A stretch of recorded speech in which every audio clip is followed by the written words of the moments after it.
game artist, I guess. And so let's see what we've got. I wonder if we even need... Oh, I like the idea of like having a bit of a rocket.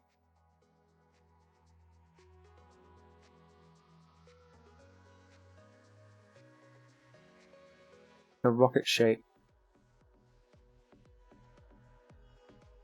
That looks the most like a rocket, doesn't it? Okay, so I might actually bring that in and consider that the start link. And then we'll swap over the other one and consider that a tail.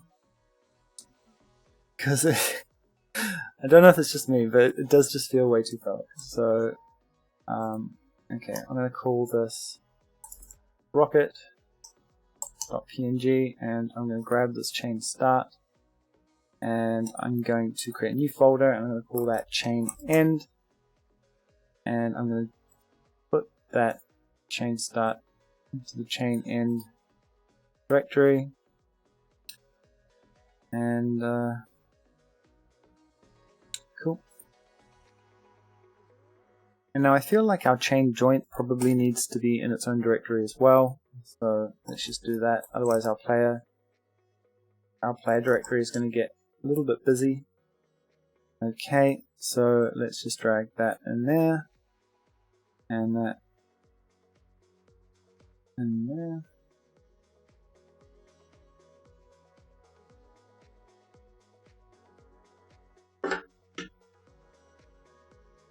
Alright, cool.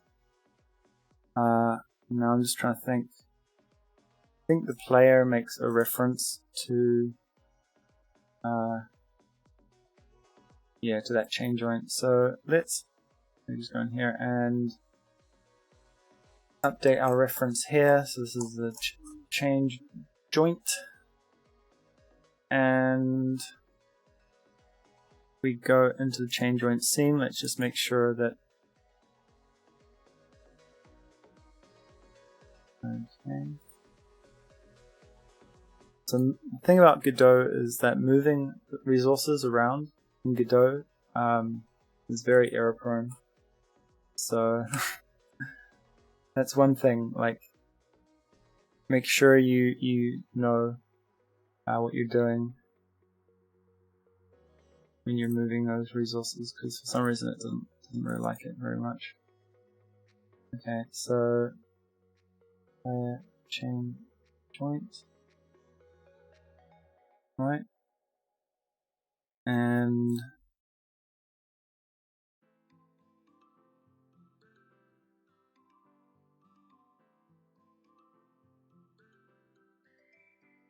okay, so what I'm going to do is I'm going to go into this start link, and I'm going to replace our sprite with the rocket that we've just added, and I'm just going to rotate that 180 degrees.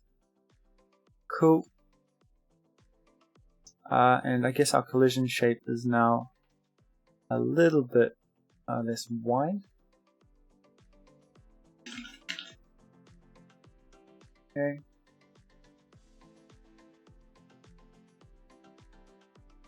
So you can just set that radius maybe to 10. And maybe just bump the height a little bit. Cool, I think that's realistic-ish. Cool. So I'm trying to keep our collision shapes as simple as possible, because when we have multiplayer, we don't want to have to worry too much about those calculations.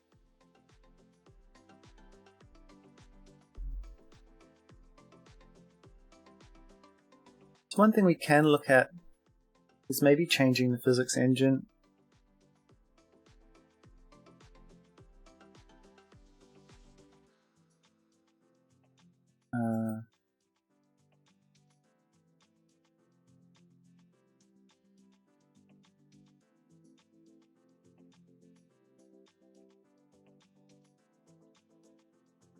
Maybe just up that a little bit. And the 2D engine is currently default, but I might just see if the Godot, the old physics engine, treats us better. Let's see how that feels. Okay, so we're definitely seeing that angular dampening on our...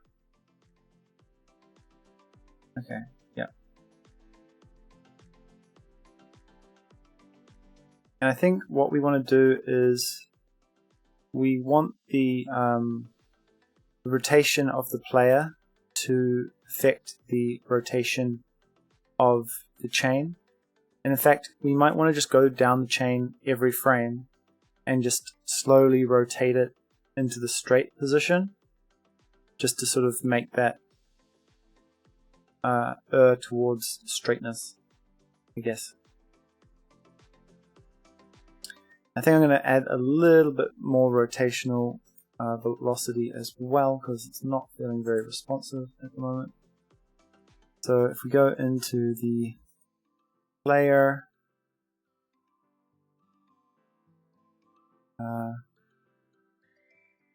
the ship, and let's up that rotation speed to a 0.1, and then I might just bring that rotation friction down as well. So that's in a way that's just increasing it by 33%. And okay, so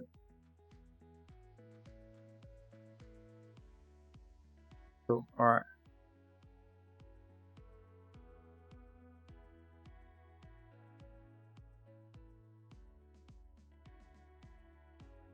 Actually, I wonder if we even need the anchor. I think what I was discussing earlier is probably more useful. I am confused why those nodes aren't colliding with each other. The chain links should have self-collision enabled.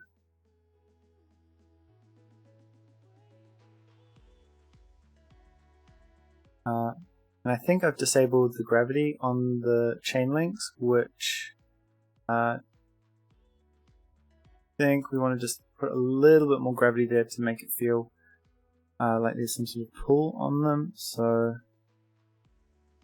have a look at the chain link, and the gravity scale is at 1. What about this collision shape? Ah, that's why it's looking so weird. Huh. Okay, so our collision shape is just off. Alright, so we have our collision shape. And you know what? I'm actually going to make this collision shape a lot bigger than it looks. Normally, you would want the collision shape to be smaller if possible. But I think in order to make sure these don't get entangled too much, we want to make it like really long, maybe even a 40, and then make sure, yeah. So I think something like that is probably more in order. Okay, and the start link, we'll maybe have a look as well. Yeah, we could probably bump that to like 40 as well and make it a little wider. Maybe not that wide. Okay, cool.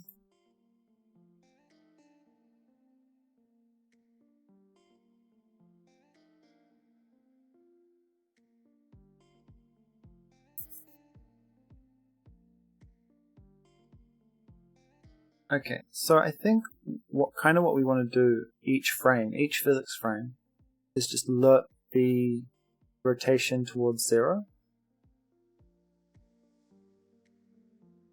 See how that feels anyway.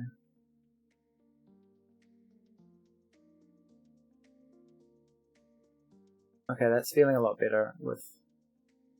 Yeah, okay.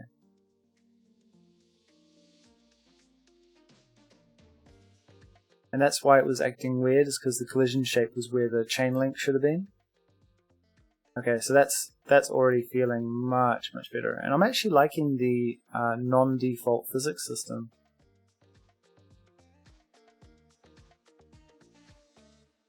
Okay. All right. I mean, like, you can see there's a little bit of jitter there.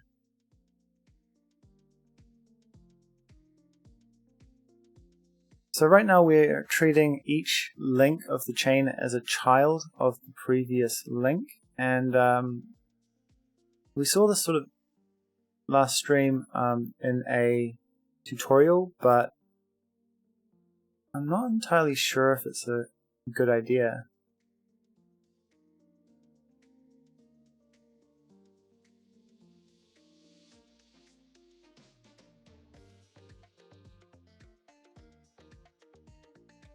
So I think that bumping is because the collision shape is a little too close together, especially down the bottom there. So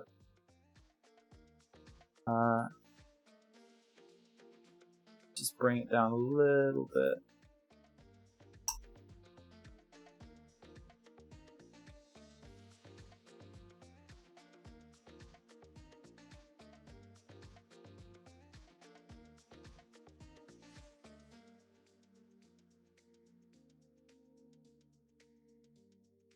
Maybe even like a 26.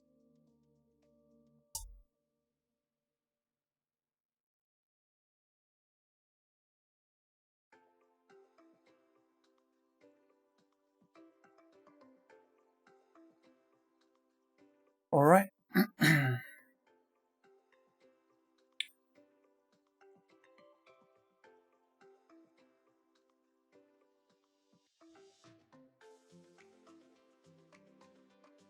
Alright, well we've got like the very basic mechanics working, so that maybe it's not worth tweaking it too much. Because like now, without that that tail and that anchor at the end, it is actually kind of feeling alright. I don't know if it's just because we added the mass and gravity to these things.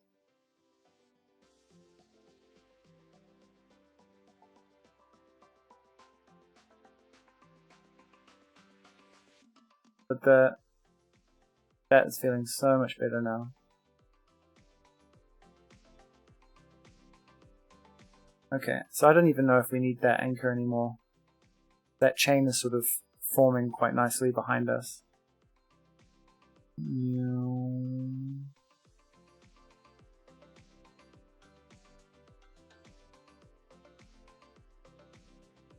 Alright, so maybe the next thing we build is not that anchor but the shoot mechanic.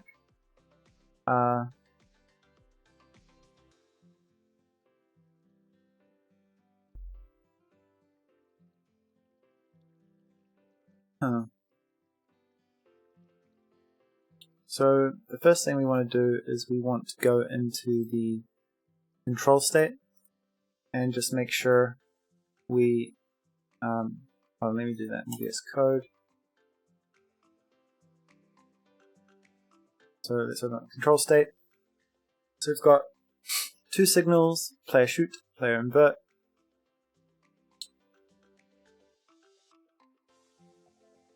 And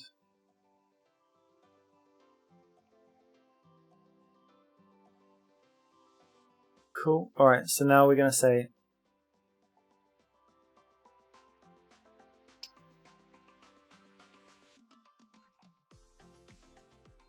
in fact, I don't think we need to do this because this will prevent console or controllers from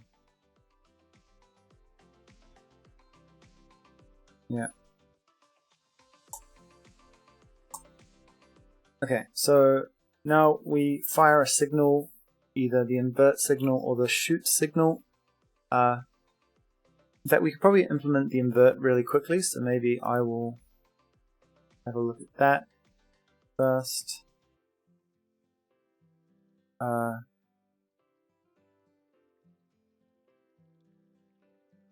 ship now has a control state, but I think we need to pull that off the ship and